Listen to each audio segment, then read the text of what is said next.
So the derivatives markets are anything from swaps to futures, options for commodities and interstate commerce. That could be the S&P 500 future or cotton futures, and somewhere in between there are Bitcoin futures, which is why I'm here today.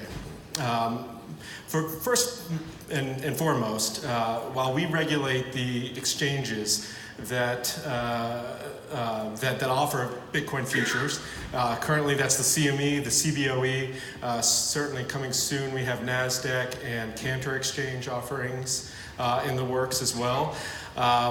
We also do not regulate, however, spot virtual currencies.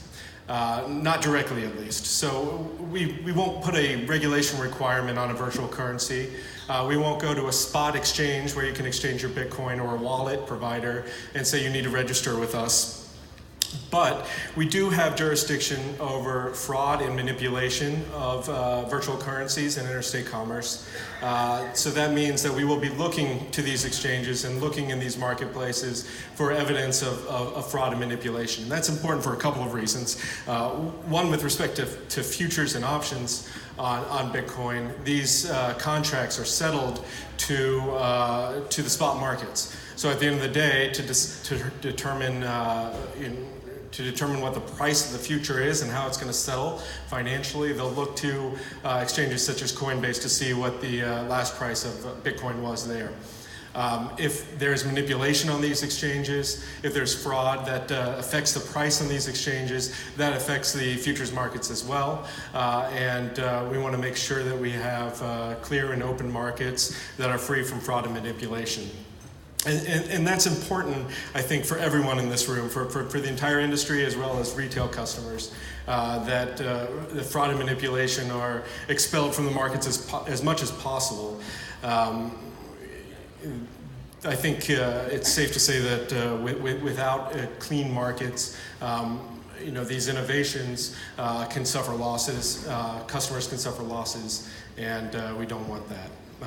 So I wanted to talk a little bit about areas of concerns for consumers that we want the industry to look out for, as well as consumers themselves, of course. But first of all, I want to say that this year has been very exciting. The prices of virtual currencies have risen beyond anyone's imagination. I think the crowd in this room is evidence of the excitement surrounding virtual currencies. I actually gave a speech here at Money 2020 a few years ago, and I think the room was about half this size. So that's one anecdotal evidence of how much excitement is there. I've got another one as well. My father-in-law, who still carries a flip phone and does not have an email address for himself, called me a few weeks ago and asked how he can get involved in investing in Bitcoin. So that's great. It's great, but it also means that we're entering a new area here. We're bringing in new investors that may have a mutual fund out there, but maybe invest in a few stocks, but have never sat in front of a computer and traded on an active basis. These people are coming into our markets, as well as the traditional people who have helped develop virtual currencies, who have helped bring it to where it is today. I think it behooves all of us to keep an eye out for these new investors, as well as the existing and established investors here. So a few areas of concern. One thing I'll say is that customers need to be diligent and aware of the risk. It is on them primarily, but it's our responsibility to help educate. So some of what that means is again, I talked about regulation before. I think, obviously my view from a regulator standpoint is that some regulation is helpful for an industry, that keeping safe markets are useful for value and value to customers. But that doesn't mean that everything has to be regulated across the board. As I mentioned, at this point, other than money service businesses licenses and know your customer rules, spot exchanges in the U.S. Are not directly regulated by a financial regulator. And that means that they don't have certain rules such as segregation and certain rules that affect in bankruptcy how a customer is going to get repaid. Are they going to be a general creditor and share with all the creditors of the corporation, or do they get their own funds?